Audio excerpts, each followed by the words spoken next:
여러분 시원하죠? 저는 벌써 등에서 그냥 땀이 나네요. 건축만 안 하면 여기다 에어컨 하나 설치하겠는데 자, 오늘 성경 말씀을 우리 같이 한번 읽었습니다. 우리 집사님 나오셔서 고린도전서 1장 10절 말씀 우리 합독해 주셨는데, 이 시간 같은 말, 같은 마음, 같은 뜻으로 라는 제목으로 같이 우리 은혜 나누기 원합니다. 자, 우리 살다 보면 새로운 어떤 삶을 간혹 시작할 때가 종종 생깁니다. 신나기도 하지만 또 새로운 일을 하게 되어지다 보면 왠지 모르게 이게 두렵고, 야, 내가 이거 잘 할 수 있을까, 어떤 그런 생각들을 좀 많이 하게 되는 것 같아요. 아마 여러분들도 지금까지 살아오면서 많은 새로운 것들을 해 오셨을 텐데, 여러분 가장 처음 새로운 걸 했던 때가 언제이십니까? 오늘 칼럼을 보면 제가 칼럼에 엄마 뱃속에서 이 세상에 나올 때 우리가 첫 번째 어찌 보면 새로운 경험을 시작하는 때가 굉장히 놀라운 변화죠. 뱃속에 있었을 때하고 이 밖에 나올 때는 이건 뭐 말로 상상할 수 없는 변화가 우리에게 딱 닥쳐오는 겁니다. 그 어린아이가 얼마나 그 변화가 충격적이었을까요? 주보에다가 그 내용을 제가 칼럼으로 우리 좀 적어 놨었는데, 다 읽어보셨나요? 할렐루야. 아무도 안 읽어보셨죠? 아무도 안 읽어보셨기 때문에 오늘 칼럼 내용을 제가 한번, 오늘 새로운 시작에 대한 어떤 생각을 하면서 어제 칼럼을 이제 쓰다 보니까 그런 내용을 썼는데, 여러분들도 마치 엄마 뱃속에서 태어나는 어떤 아기의 어떤 심정 가지고 칼럼 내용을 제가 한번 이 시간에는 한번 낭독을 좀 하겠습니다. 제목, 새로운 시작은 언제나 두렵습니다. 우리 인생은 간혹 새로운 시작을 해야 할 때가 있습니다. 우리가 맨 처음 새로운 시작을 한 것은 우리 엄마의 뱃속에서 시작이 되었을 겁니다. 나는 우리 엄마 뱃속에서 인생에서 가장 평온한 시간을 보냈습니다. 그때는 옷을 입지 않았지만 전혀 춥지 않았습니다. 요즘같이 뜨거운 폭염과 열대야에서도 아마 덥다고 생각하지도 않았을 것이고 땀도 흘리지 않았을 겁니다. 나는 그때 가장 살기 좋은 화초의 온실처럼 포근한 엄마의 뱃속에서 평온히 살았습니다. 게다가 먹을 것도 걱정이 없었습니다. 우리 엄마는 탯줄을 통하여 날마다 나에게 끊임없이 알맞은 영양분을 주셨습니다. 나는 그때 한 번도 배고픈 적도 없었고, 그리고 과식을 하여 탈이 난 적도 없었습니다. 난 어쩌면 그곳에서 오래오래 살기를 원했을 겁니다. 간혹 아빠가 나를 좋아하는 음성을 들려주기도 했습니다. 엄마와 아빠는 내가 잘 살아가고 있는지 태중에 있는 나를 손으로 쓰다듬어 주었습니다. 그때는 얼마나 좋았던지 너무 신나 발을 구르며 좋아했고, 엄마와 아빠의 행복한 웃음소리도 들을 수 있었습니다. 그런데 어느 이상한 날이었습니다. 하나님은 나에게 10달이 채워졌으니 이제는 세상 바깥으로 나가라는 것입니다. 나는 그날 나의 인생에 새로운 도전을 시작하게 되었습니다. 엄마는 내가 무섭도록 신음하고 있었고, 어쩌면 나는 이대로 죽을 수도 있다는 생각에 요동치기 시작했습니다. 그날 엄마와 나는 죽을 힘을 다해, 온 힘을 다해 몸부림치기 시작했습니다. 그렇게 나는 처음 엄마의 뱃속에서 세상으로 나오는 첫 번째 도전을 하게 되었습니다. 나는 그때 난생 처음으로 세상에 이상한 공기가 내 안으로 밀려 들어옴을 느꼈습니다. 그 공기들은 처음으로는 내 코와 입을 통해서 세상의 공기가 나의 폐 안으로 가득 찰 때 얼마나 놀라고 무서웠던지 나는 힘을 다해 소리쳐야 했습니다. 그때 나는 응애, 응애 라는 울음소리 외에는 내가 외칠 수 있는 말은 아무것도 없었습니다. 너무 두려워 그저 허파에 들어온 공기를 내뱉으며 나를 살려달라고 응애 응애 소리내며 울어야 했습니다. 그러나 두려움은 그게 끝이 아니었습니다. 지금까지 나에게 음식을 제공해 주던 탯줄을 사람들은 사정없이 잘라 버렸던 것입니다. 그 탯줄이 잘려나가는 순간 난 엄마의 뱃속에서 누리던 모든 것이 사라짐을 느끼게 되었습니다. 포근했던 내 공간이 사라지고 끊임없이 나를 채워주던 엄마의 탯줄이 잘려질 때 나는 그대로 죽어버리는 줄 알았습니다. 그런데 잠시 후 무서워 떨고 있던 나를 엄마가 안아주었습니다. 모든 것이 이대로 끝이 난다 생각했던 나에게 엄마는 젖을 물려주면서 엄마는 내 등을 다독거려주며 말씀해 주었습니다. 괜찮아, 괜찮아, 사랑해, 고마워. 그때 나는 모든 두려움이 사라졌습니다. 엄마와 끊어진 줄 알았던 나는 알았습니다.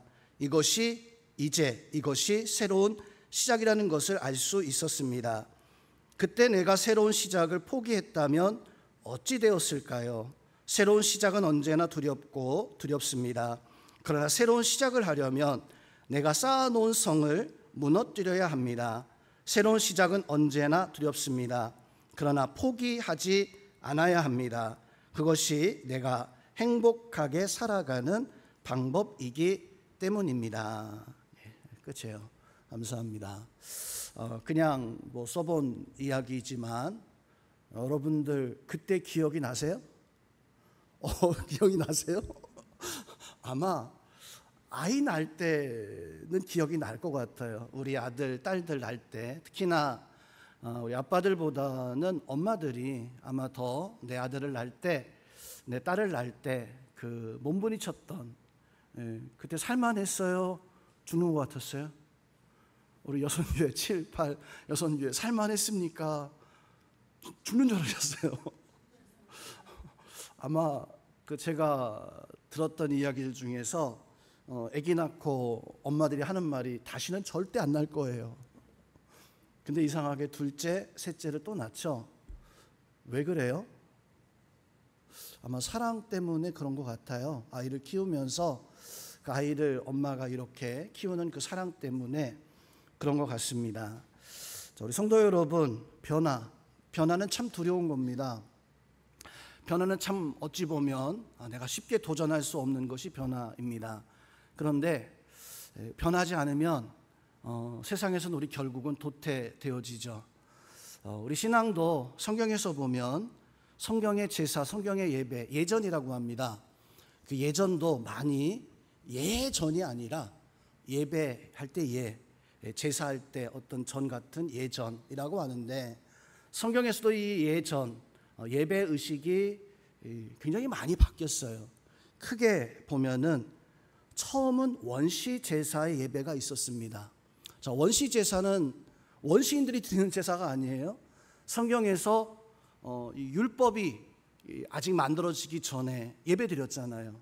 아브라함이 또 이삭이 또 이제 그 가인 아벨이 제사 드렸잖아요.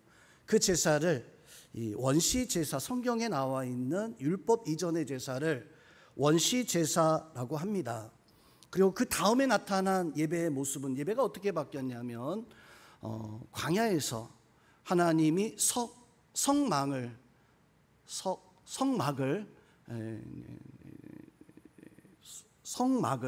발음이 안 돼요. 성막을 만들라고 해서 그 물개 수달 가죽으로 만들어진 그 제사, 성막 제사를 드렸죠.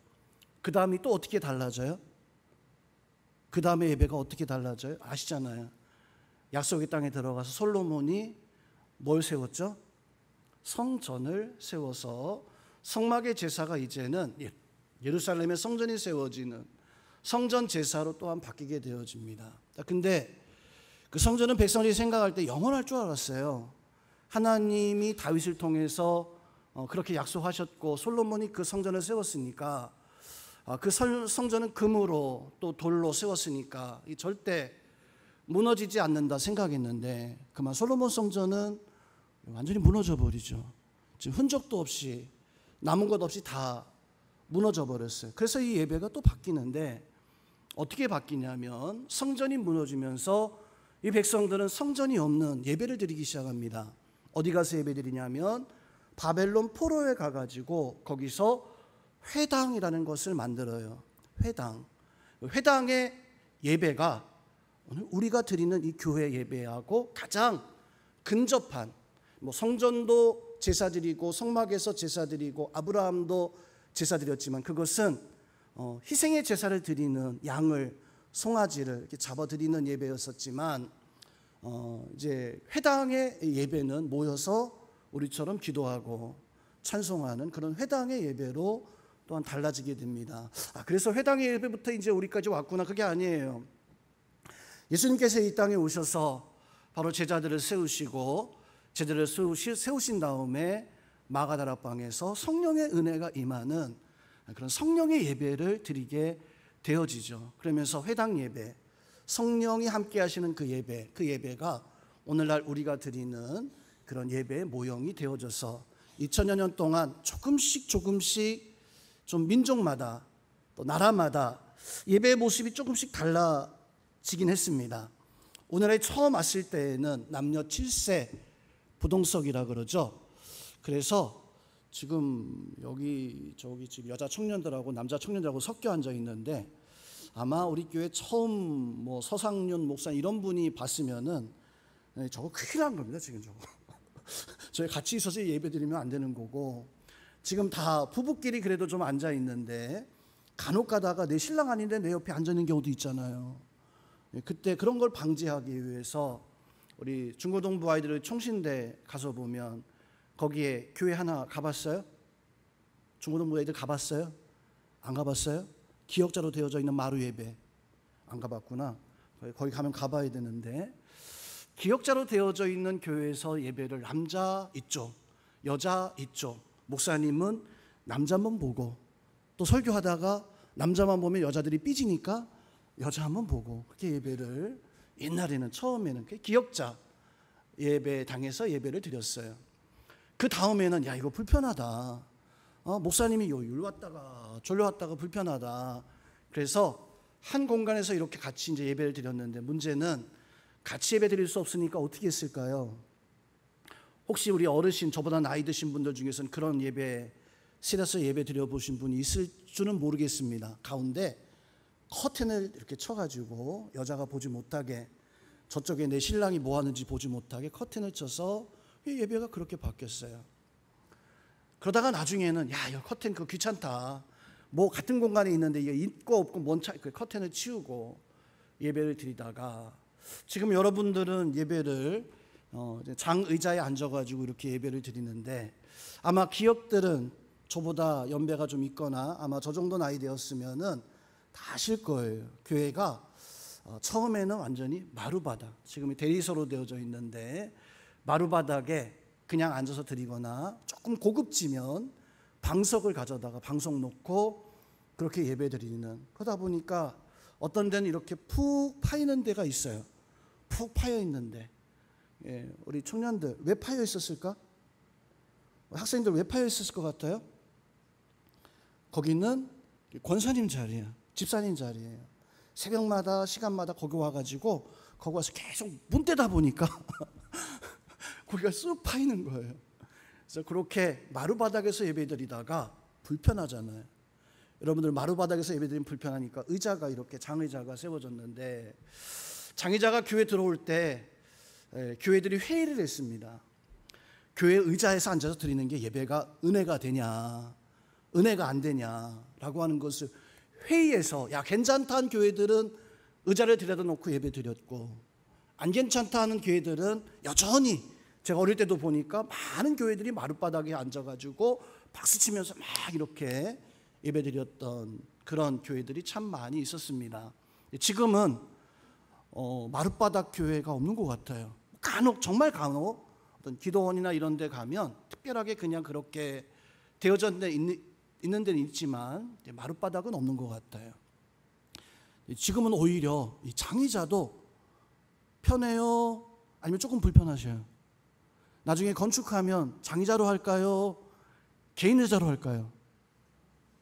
개인 의자? 은혜가 안 돼요? 장의자? 네, 요즘 교회들 보니까 영화식 그 푹신푹신한, 그래서 쫙 이렇게 누워가지고 예배할 수 있게 그런 의자로 이렇게 많이 교회 성구사에서 그런 의자로 이렇게 하는 데가 있습니다. 어떤 게 좋아요? 기역자 예배당 커튼 치고 하는 거, 아니면 마룻바닥에서 하는 거, 아니면 극장식 앉아서 하는 거. 성경에서 왜 원시제사, 성막제사, 성전제사, 회당 그 예배, 마가다락방의 모습, 오늘날 교회처럼 이렇게 많이 달라졌을까요? 변화예요. 변화인데 중요한 것은 그렇게 변화되면서 딱 한 가지 변화되지 않았던 게 있었죠. 뭘까요? 내가 마룻바닥에서 앉아 예배드리든, 아니면 서서 예배드리든, 아니면 기역자에서 예배드리든, 어떻게 예배드리든지 간에 변화되지 않은 것이 있다면 그것은 곧 난 하나님 앞에 나 예배한다라고 하는 그 마음은 창조 때부터 지금까지. 예배 중요한 것은 뭐예요? 어떻게 내가 예배하느냐, 이게 중요한 게 아니라 하나님 앞에 내가 예배할 때 나는 하나님 앞에 예배드리고 있다라고 하는 그 자세가 중요한 거예요. 여러분, 오늘 예배 나왔는데 헌신 예배 나왔죠. 헌신 예배 때문에 나오면 안 돼요. 헌신 예배 때문에 나오면 안 돼요. 내가 하나님 앞에 오직 예배하기 위해서 이 자리에 나와야 돼요. 근데 우리는 때로는 그 가치를 잃어버리고 살아갈 때가 종종 있습니다. 스마트폰이 처음 이렇게 나왔을 때 제가 우리 성도님들에게 부탁을 드렸던 기억이 있어요. 예배 시간에 성도님들, 집사님들, 성경은요 꼭 가지고 다니시는 겁니다. 성경은 꼭 집에서 가져와서 여기서 제가 마태복음 1장 1절 하면 찾아가지고, 찬송가는 꼭 가지고 다녀서 찾아가지고 읽어야지 요즘 스마트폰에 이게 나와가지고 그것을 찾아서 이렇게 하는 게 아닙니다. 참 꽤 된 것 같아요. 하지 말라고 제가 좀 당부를 좀 했었던 기억이 납니다. 요즘 간혹 장례식장이나 아니면 뭐 신방을 가게 되어지면 우리 권사님들이, 집사님들이 간혹 스마트폰을 꺼내놓고 성경을 막 찾고 있어요. 찬송가를 막 이렇게 찾고 있는 것을 봅니다. 제가 그것을 보면서 어떤 생각을 가질까요? 어떤 생각을 가질까요? 장례식장에서 막 스마트폰으로 찬송가 찾고 있는 그 모습 보면서, 아니 은혜 떨어지게, 성경책도 안 가지도 아니고 이거 뭐야, 하나님 앞에 예배하는데, 그런 생각을 가질까? 어떤 생각 가질 것 같아요? 우리 목사님 꼰대다라고 생각하신다면 아마 그런 생각을 하실 텐데, 스마트폰을 이렇게 찾고 있는 모습을 보면서 저는 기다립니다. 기다려요. 우리 권사님이 지금 스마트폰으로 성경을 이렇게 찾고 있구나. 그래서 제가 그냥 읽어버리면 성경 찾지 못할까 봐 저 다 보이잖아요. 찾았구나. 다 찾은 거구나. 이렇게 몇 분이 찾고 있으면 그것을 보면서 이렇게 기다리게 되어집니다. 왜 기다릴까요? 그게 은혜스러운 것이 아니라면 제가 혹시나 기다리지 않을 것 같아요. 제가 처음 전도사 생활을 이제 하게 되는데, 우리 교회에서 말고요, 전사 생활을 하게 되어지는데, 목사님하고 이제 신방을 가게 되었습니다. 목사님하고 신방 갈 때 성경하고 찬송책을 가지고 가야 되잖아요. 처음 새파란 전도사가 성경책을 가지고 목사님 신방 가자니까, 네 알겠습니다 목사님, 신방 갈게요. 그러다가 목사님한테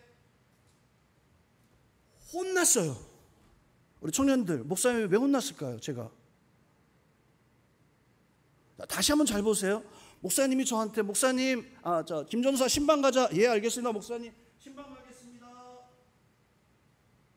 이러고 걸어갔더니 목사님이 막 그냥 혼냈어요. 왜 혼냈을까요? 몰라? 우리 청년들 아는데 내가 그냥 점잖 빼느라고 대답 못하는 사람이 있어요? 혹시 아는 사람 답을? 우리 학생들 중에 아는 사람? 다 모르죠? 이게 달라진 거라니까요. 우리 어르신들은 다 아시죠? 몰라요? 아시는 분, 내가 왜 혼났는가? 진짜 모르세요? 다시 한번 할게요. 그 다음에는 안 혼났어요. 김정 신방 가서 잘한다 했어요. 근데 처음에는 엄청 혼났거든요. 왜 혼났을까?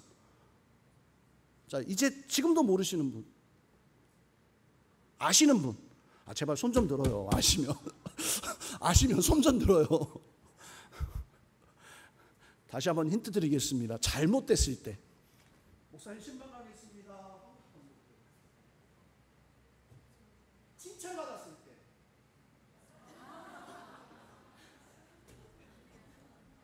이제 아셨어요? 아니, 그래요, 안 그래요?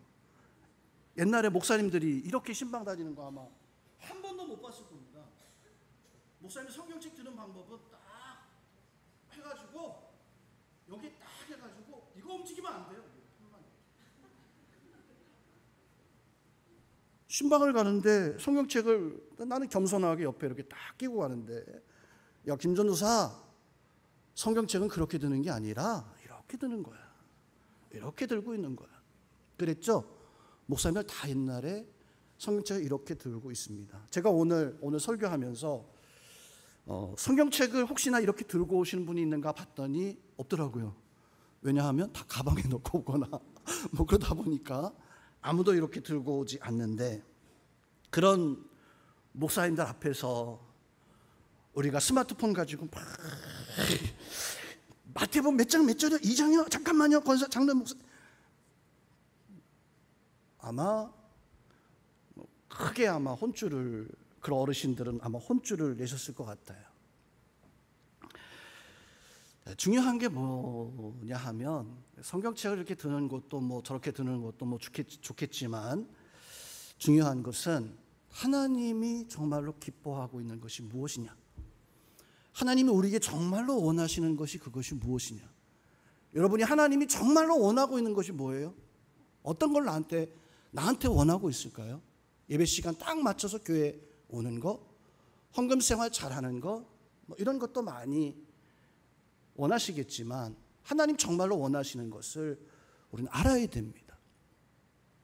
교회 중에 많은 교회들이 잘못된 어떤 모습을 가지고 그게 최고라 생각하고 그렇게 신앙생활하는 교회들이 많이 있어요. 대표적으로 우리 전통이 있는 교회다라고 해서, 그 전통, 우리 영혼교회는 무슨 전통이 있을까요? 제가 이거 설교 준비하면서 우리 영혼교회 무슨 전통이 있을까? 우리가 정말 지켜야 되는 그 전통이 뭘까? 잘 생각이 나지는 않았습니다. 미국의 테네시주에 가게 되어지면 교회 이름이요, 오른발 교회라는 교회가 있어요. 오른발 교회. 궁금하면 스마트폰 가지고 지금 검색해도 됩니다. 오른발 교회. 그 교회가 왜 오른발 교회냐면, 그 교회는 전통적으로 1년에 한 번씩 세족식을 해줘요. 그 전에 있었던 목사님들은 항상 오른발을 먼저 세족을 해주시는 거예요. 오른발 먼저. 바른 발이라고 하니 오른발 먼저. 그런데 새로 오신 목사님이 뭐 어떨 때는 오른발 했다가 어떨 때는 왼발 했다가 그러는 거예요.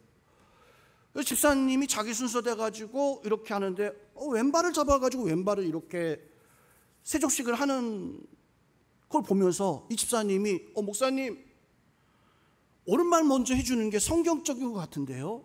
라고 이렇게 얘기를 하니까 그 목사님이 대답이, 아니요, 오른발을 먼저 씻든 왼발을 먼저 씻든 그거는 성경적인 거하고 아무 상관이 없습니다 라고 이렇게 대답을 하시고, 사람들 그냥 왼발 오른발 상관하지 않고 이렇게 세족식을 해주셨어요.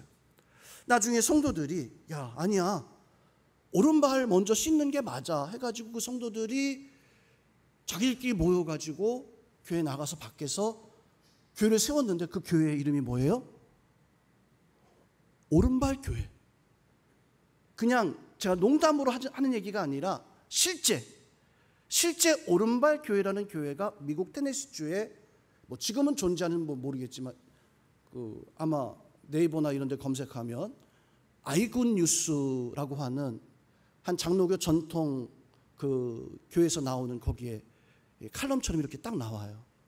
유튜브에도 보면 오른발 교회라고 잘못된 전통에 빠져 있는 교회들을 비난하면서 많이 설교 때 사용되어지는 예화가 바로 이런 잘못된 전통에 빠져 있는 교회. 교회가 이런 잘못된 전통에 빠져 있으면 안 됩니다. 또 사람에 의해서, 하나님에 의해서 교회가 세워져야 되는데 사람에 의해서 이렇게 세워지는, 저 서울 어디 뭐 지역은 제가 잊어버렸는데 그 교회는요, 저 서울에 관악산 밑에 있는 그 교회, 그 대학교 출신만 그 교회를 출석을 한다고 하더라고요. 물론 그 교회는 이야기하기 아무나 오세요. 그 대학 출신이 아니어도 괜찮아요. 아무나 오세요라고 하는데 실상 가서 보면 다 그 대학교 출신들만 거기 와서 예배하고, 그 출신이 아니면 무시해요. 너 왜 왔어? 그 대학도 아닌데 너 뭐야? 왜 왔어? 집이 가까운데 그런 건 우리 조건에 안 맞아 하면서 뭐 일부러 뭐 쫓아내진 않겠지만 그런 것들 때문에 이렇게 예배가 사람들이 모여서 예배하는 어떤 이런 교회, 또 어떤 교회는 재정에 의해서 교회가, 재정이 많으면 좋은 일들을 뭐 많이 하겠죠. 건물도 우리 뭐 건축하기도 하겠지만 우린 절대 그런 교회가 되어져서는 안 될 것 같습니다. 외형적인 어떤 재정으로 뭐 이거 하고 저거 하는. 한 번은 수천 명이 모이는 그 교회에서 공연을 했습니다. 난타 공연이요. 난타 공연하면 막 그 팀이 나눠져 있어요. 어떻게 나눠져 있냐면 A팀, 최고로 잘하는 팀, B팀, 그 다음. 그래서 A팀은 막 국제적인 행사 할 때는 A팀이 가고, 뭐 B팀도 국제적인 행사 가기도 하겠지만 그렇게 A팀, B팀 큰 행사, C, 뭐 D 뭐 이렇게 나눠져서 A팀은 뭐 한 팀 정도 있고, B팀은 한 두세 팀 있고, C팀은 뭐 더 많고 뭐 이렇게 뭐 나눠져 있겠죠. 근데 그 교회에서 뭐 어떤 팀을 부르는지는 모르겠어요. 그런데 그 교회에서 이 난타 공연을 한다고 하니까 많은 사람들이 그래? 공짜로 보여주는 거야? 유명하잖아요. 공짜로 보여주는 거야? 공짜라고. 많은 사람들이 막 구름처럼 난타 공연을 보러 온 거예요. 감동이죠. 어느 장로님이 거기 가서 그 난타 공연을 보는데 그냥 막 두드리고 막 조명 막 설치해가지고 조명에 빨갛고 파랗고 노랗고 번쩍번쩍하니까 뻑한 거예요. 야, 진짜 한 번도 교회에서 경험해보지 못했던 그런 일들이 막 앞에서 이렇게 벌어진. 야, 참 대단하다. 그래서 그 장로님이 자기 교회 가가지고 당회에서 우리도 난타팀을 좀 초청했으면 좋겠다. 너무 사람들이 막 그냥 주변에서 홍보 안 해도 막 이렇게 구름같이 몰려온다. 막 그 조명도 뭐 비교가 안 되고 막 한 번 하면, 한 번만 하는 게 아니라 보통 하면 한 2번, 3번씩 이렇게 공연을 해주거든요. 그렇게 하면 참 막이 된다. 그래서 그 교회가 그 난타 팀을 초청하려고 연락을 취했습니다. 그런데 왔을까요? 못 왔을까요? 왔을까요? 못 왔을까요? C, D 팀도 그런 교회는 안 갑니다. 우리는 그런 교회는 안 갑니다. 라고 거절을 당했습니다. 자, 그런 교회, 죄송하지만 우리 영혼교회예요. 한번 초청하려고 했는데 그런 교회 안 온대요. 왜요? 무대가 너무 작아서, 조명 놓기가 너무, 사람들이 적어서. 우리가 팀을 가면 당신들이 감당할 수 있겠습니까? 감당하지 못한다고 해서. 교회를 돈으로 장사하는 그런 어떤 생각을 가지고 있는 경우가 있습니다. 저도 사실 뭐 싫었지만 좋다고 하니까 그럼 한번 해보세요 했는데 역시나 될 수도 없는 그런 거겠죠. 성도 여러분, 교회는 오직 한 가지, 성경 하나님의 말씀이 진리가 되어줘야 됩니다. 믿으시기를 주님의 이름으로 축원드립니다. 베드로 사도가 고백하죠. 주는 그리스도시요 살아계신 하나님의 아들이십니다. 예수님이 그 말씀 듣고 너무 기뻐하셨어요. 성경에서 하나님께서 그렇게 기뻐하신 적이 별로 없잖아요. 하나님이 그렇게 감동하신 적이 없잖아요. 너무 기뻐하셔서 베드로에게 어떤 약속을 해주십니까? 베드로야, 그게 답이다. 그게 답이니까 너는 이 반석 위에 하나님의 교회를 세워야 된다. 그게 답이라는 거예요. 베드로가 주는 그리스도시요 살아계신 하나님의 아들이십니다 고백했더니 내가 너에게 열쇠를 주겠다. 그 열쇠는 땅에서 무엇이든지 풀고 묶으면 하늘에서도 풀고 묶이리라 하면서 내가 너에게 바요나 시몬아 내가 복이 있도다 하면서 내가 천국 열쇠와 내 교회를 하나님의 교회를 세워라. 성도 여러분, 베드로가 굉장히 대단한 고백했죠.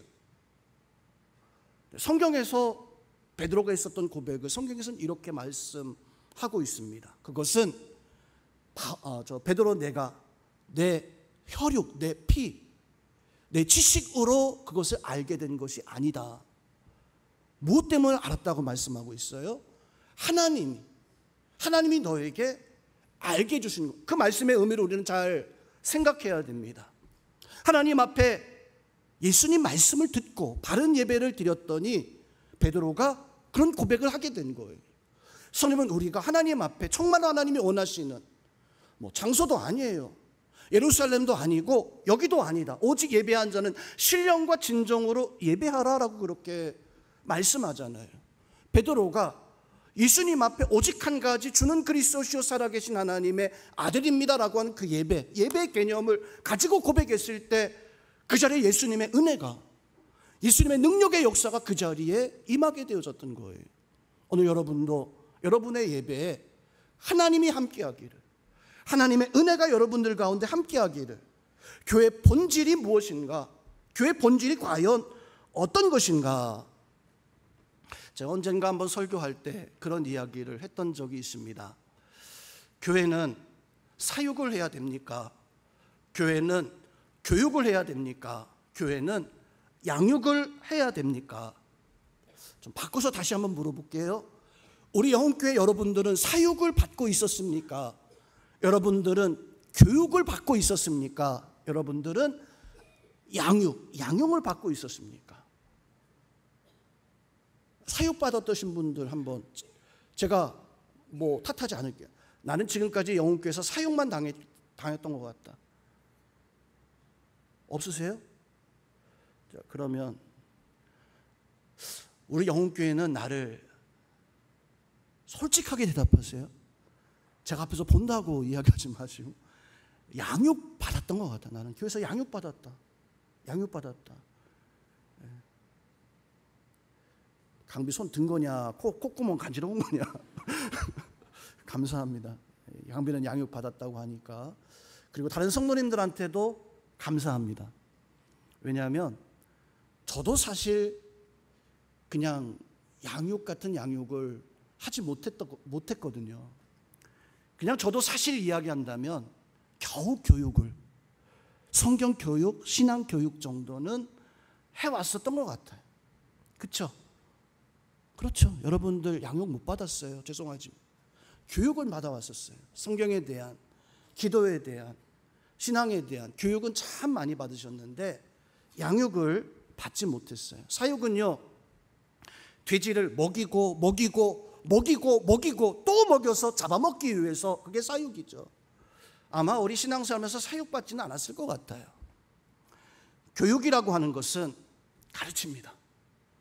야, 이게 답이야. 이거 외워. 이거 시험 문제에 나와. 이게 답이야. 가르치고 또 가르쳐요. 교육이죠. 그리고 다 가르치고 나면 야, 됐어, 끝났어. 내가 6년 초등학교 됐어. 3년 고등학교 중학교 됐으니까 넌 졸업이야. 이제 네가 나가서 알아서 해. 네가 나가서 알아서 해야 돼. 제가 설교 시간에 예수님께서 성경에서 이렇게 말씀했습니다. 이렇게 말씀하셨어요. 여러분, 성경에서 말씀하신 거예요. 알았죠? 알았죠? 잘 교육 받아야 됩니다. 잘 받아야 됩니다. 그리고 이제는 나가서 졸업시킬 테니까 나가서 이 성경의 말씀대로 이제 꼭 하셔요. 그동안 우리 영흥교회가 아마 대부분의 이 땅에 있는 교회들이 그 교육만 해왔었던 것 같아요. 양육은 뭡니까? 먹이기도 합니다. 양육은 가르치기도 합니다. 그렇지만 양육은요, 거기서 그치는 게 아니에요. 여러분들은 교육만 받는 신앙생활을 하기를 원하십니까? 아니면 정말 하나님 앞에 내가 양육받는 그런 신앙생활을, 그 신앙생활을 살아가기를 원하십니까? 저는 교육도 필요하겠지만 교육에서만 그치는 이런 교회가 더 이상 되어지지 않았으면 좋겠어요. 여러분들이 교회 와서 신앙교육만 잘 받고 목사님 잘 배웠습니다, 이제 내가 알아서 할게요 라고 하는 그런 교육만 받는 그런 신앙인이 아니라 이제는 하나님 앞에 베드로처럼, 예수님의 제자들처럼, 성경에 나오는 믿음의 사람들처럼 하는, 나는 양육받기를 원합니다. 양육받는 신앙인이 되기를 원합니다. 한 가지 질문을 하고 오늘 설교를, 한 가지 질문이 좀 그래도 길어요. 오늘 다른 때보다 설교가 조금 긴데 좀 길어요. 이해하시고 드세요. 사과나무가 열매를 맺습니다. 그 사과나무의 진짜 열매가 어떤 걸까? 한번 대답을 해보세요. 사과나무 씨앗을 땅에 심었더니 그 사과에서 씨앗에서 싹이 나왔어요. 이 싹만 나와도 좋아하시죠? 그 싹이 열매인가? 사과 씨의 열매인가? 아니야, 그거는 아닌 것 같아. 그러면 뿌리가 잘 뿌리를 내렸어요. 튼튼하게. 그럼 그 사과 씨에 거기서 나왔으니까 그게 열매인가? 아니면 사과는 싹만 나오면 안 되잖아요. 나무 줄기가 되어져서 그 사과를 버틸 수 있는 힘을 가져야 되는데 튼튼한 줄기를 가지는 그런 사과나무가 됐어요. 그 줄기가 사과나무의 열매인가? 꽃이 폈습니다. 하얗게 막 꽃이 폈어요. 너무너무 아름다운 거예요. 그 꽃이 사과나무의 열매인가? 아니면 그 꽃에서 사과가 달려서 빨갛게 사과가 맺혔습니다. 사과나무의 열매는 뭐예요? 어떤 게 열매예요? 새싹, 뿌리, 줄기, 꽃, 사과. 저도 그동안 사과나무의 열매는 여러분 똑같이 아마 생각할 거예요. 그 빨갛게 익은 사과가 그 사과나무의 열매지. 그건 우리가 생각하는 사과나무 열매고요. 우리가 생각하는 사과나무 열매고요. 그 열매는 어떤 거예요? 성경에도 말씀하고 있잖아요. 어떤 열매입니까? 사랑과 희락과 화평과 충성과 온유와 절제와 자비, 양선, 온유, 전도, 뭐 이런 것들. 그거 우리 맺어왔어요. 열매 맺었다. 우리가 그게 열매로 지금까지 그거를 생각하고 있었어요. 근데 하나님은 우리가 그렇게 사랑, 희락, 화평, 충성, 온유, 절제, 자비, 충성, 양선, 뭐 이런 것들 많이, 다른 것들 뭐 많이 그냥 기도 여러 가지 많은 것들을 맺어왔는데 우리 생각이죠. 내가 맺어 내 나무에서 열렸으니까 하나님 원하시는 열매는 뭐냐면, 성도님은 예수님께서 베드로를 또 12제자를 전도하셨는데 예수님께서 12제자를 전도해가지고 뭘 하신 걸까요? 뭘 하신 걸까요 도대체? 예수님께서 12제자를 전도해서 예수님은 12제자를 전도해가지고 거기에 또 다른 작은 예수를 만드셨어요. 잘 이해하셔야 됩니다. 사과나무의 진짜 열매는 사과가 아니에요. 사과나무의 진짜 열매는 사과나무예요. 그렇죠? 사과나무가 거기 심겨져 있는데 제 고향에 가면 어머니 아버지가 있었던 사과나무 밭이 있어요. 지금은 다 뽑혀져 가지고 아무것도 안 남아 있어요. 왜요? 거기서 죄송합니다. 죽으라고 열매 맺으면서 그렇게 그 열매 맺고 그렇게 열심히 그렇게 사과 노릇은 다 했었는데 열심히 했었는데 이제 나이 차니까 그냥 뽑혀나고 없어요. 없는 거예요.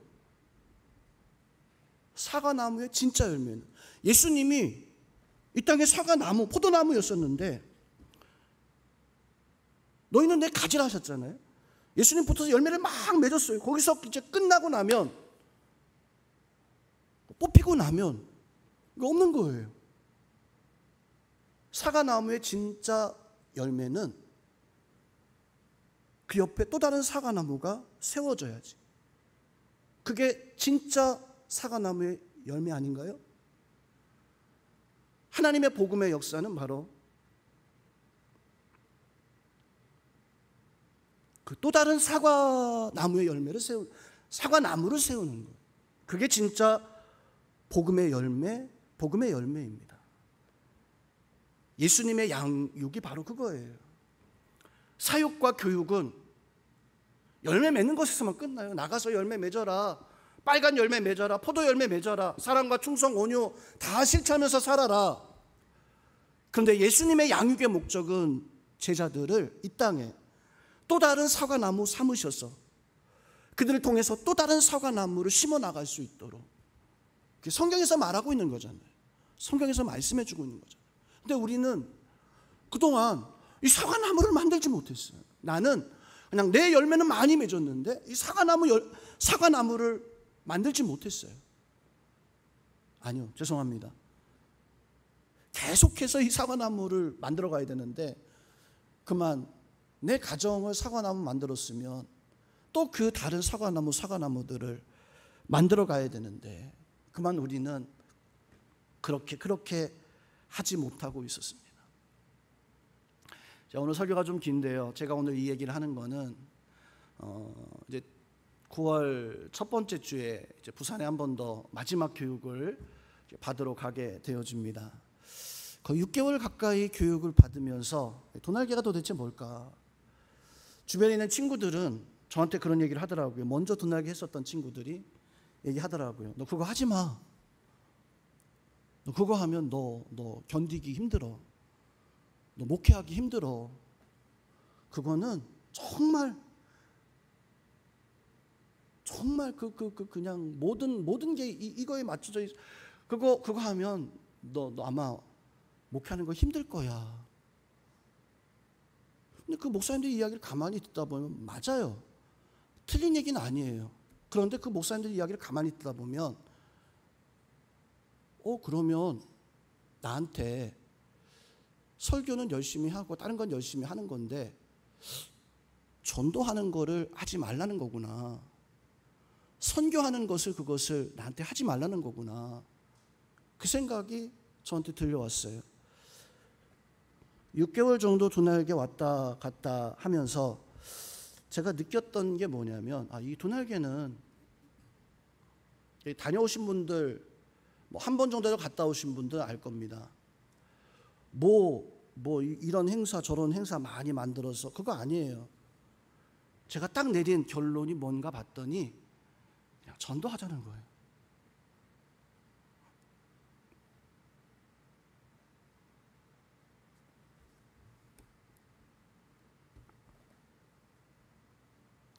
그 예수님 마지막 명령이 전도잖아요.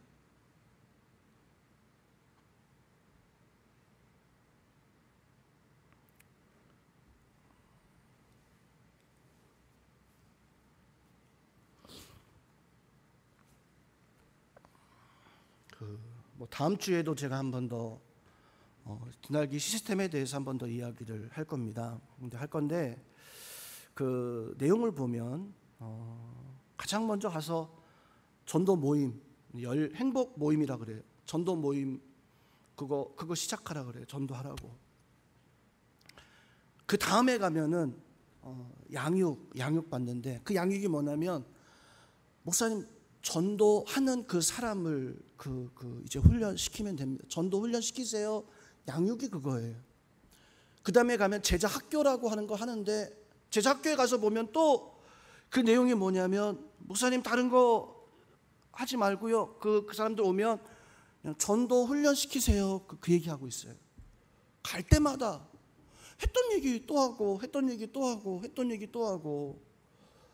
그래서 이상해요. 아니 도대체 다른 것 좀 가르쳐주지 왜 매일 전도해라 그 얘기밖에 안 하나. 지난번에 제자 대학 1단계, 이번이 이제 2단계인데요. 이번에 2단계 책을 제가 이렇게 쭉 보면서 그 2단계 책이 제자 대학인데, 제자 대학이면은 성령론, 기독론, 말씀론, 이게 보통 제자 대학 할 때 그렇거든요. 그전 끝 정도 관계까지 가면 그런 게 나와요. 사랑의 교회 뭐 이런 데 하는데 보면 그런 게 나와요. 성령론이 뭐고 기독론이 뭐고, 왜 우리가 뭐 왜 어떻게 성경을 예정이 뭐고 뭐 삼위일체가 뭐고 뭐 이런 것들 한 번씩 배워왔잖아요. 느껴봤잖아요. 근데 그 제자 대학 2단계 이렇게 보면 거기 나오면 첫 번째 행복 모임은 해야 됩니다. 두 번째 행복 모임은 예수님의 마지막 명령입니다. 세 번째 그 행복 모임을 통해서 전도하는 사람을 만들어, 처음부터 끝까지 그냥 전도하라는 것밖에 없어요. 그래서 제가 다른 거였었다면 이거 좀 뜯어 고쳐가지고 우리 교회에 맞춰서 좀 해야 되겠다 싶었는데, 뭐 뜯어 고칠 게 없어요. 뭐 전도하라고 하는데 뭘 뜯어 고쳐요. 그냥 여기서 시키는 대로 그냥 전도하면 되는구나 라고 하는. 그래서 다녀오신 분들은 아마 다 아시겠지만 그냥 이 두날개는 아무것도 아닙니다. 제가 보니까 그냥 전도하고 싶은 사람한테 계속 이렇게 전도하세요. 이렇게 전도하세요. 이렇게 전도하세요. 잘 못하니까 1년 가르치고 2년 가르치고 3년 가르치고 4년 가르치고 그냥 계속 전도만 가르치는 거예요. 전도하는 게 못하시겠다, 힘드시겠다, 난 전도 모르겠다, 그냥 그 책에서 나와 있는 거 보고 그냥 그 책 읽어보면서 그냥 배우는 게 이게 두날개더라고요. 지난번에 우리 창립 감사 주일 때 왔었던 강순식 목사님이 저하고 또 따로 이야기하다가 그런 이야기를 하셨어요. 사랑의 교회 제자 훈련, 뭐 어떤 그 이러저러한 그 제자에 대한 전문가, 그래서 그걸로 박사학위를 따서 책을 딱 만들어 가지고 내가 이제 이걸 가지고 한국 교회에 참 좋은 영향력을 끼치겠습니다. 그래서 잘하셨습니다. 강 목사님이 그렇게 막 칭찬해 줬는데 그 목사님이 듣다가 이상하더래요. 뭐가 이상하냐면 훈련은 다 받는데 문제는 사과 씨, 제 느낌이에요. 사과 씨로, 땅에도 심지 못하는 사과 씨로 아무것도 하지 못하는, 그냥 머릿속에 이론만 잔뜩 있는 그냥 그런 이론 교육만 완벽하게 시켜서, 그러면 이 사람은 훌륭한 제자가 되어진다. 그 얘기 듣고 내가 그랬구나. 내가 우리 성도들한테 막 이것저것 창세기부터 계시록까지 참 다른 데서 들을 수 없는 참 참 진리다. 우리 성도들이 들으면은 그런 게 있어라고 할 그런 거. 가만히 생각하니까 이단 사이비에서 그래요. 교회에서 듣지 뭐. 교회에서 듣는 게 뭐예요? 뭐 해야 돼? 예수님 사랑하라는 거 그거 들어야 되잖아요. 예수님 사랑하라는 거. 난 예수님 앞에 구원받았던 그게 교회에서 말하는 정말로 진리가 되어져야 되는데, 보통 교회에서 훈련받고 하는 그 내용을 보면 뭐 무슨 훈련 보면 결국에는 교리 이야기하고 그런 거 이야기하더라고요. 근데 이것은 전도합시다라고 하는 거예요. 오늘 성경 말씀, 우리 다음 주에도 이 성경 구절 가지고 할 건데요. 성경 말씀을 한번 보면 성경 말씀에 오늘 설교 제목에 나온 세 가지의 단어가 나옵니다. 같은 말, 같은 마음, 같은 뜻으로 뭐 하자는 걸까요? 같은 말, 같은 마음, 같은 뜻으로 도대체 고린도 교회 향해서 뭐 하자고 하는 걸까요? 우리 한번 따라하겠습니다. 같은 말, 같은 마음, 같은 뜻으로 전도합시다. 그게 오늘 이 말씀의 답이고, 우리 영흥교회가 양육받아서 할 게 뭐예요? 양육받아서 똑똑해져가지고 그 양육받은 거 가지고, 죄송하지만 우리 교회 지금은 어떤지 모르겠어요. 뭐 등록해가지고 교회 왔는데 뭐 신방도 가서 보니까 뭐 추석책 몇 건 꽂혀 있더라고요. 한 2달 정도 지나니까 목사님 됐대요. 집사님이면 신학한 것도 아닌데 목사님 됐대요.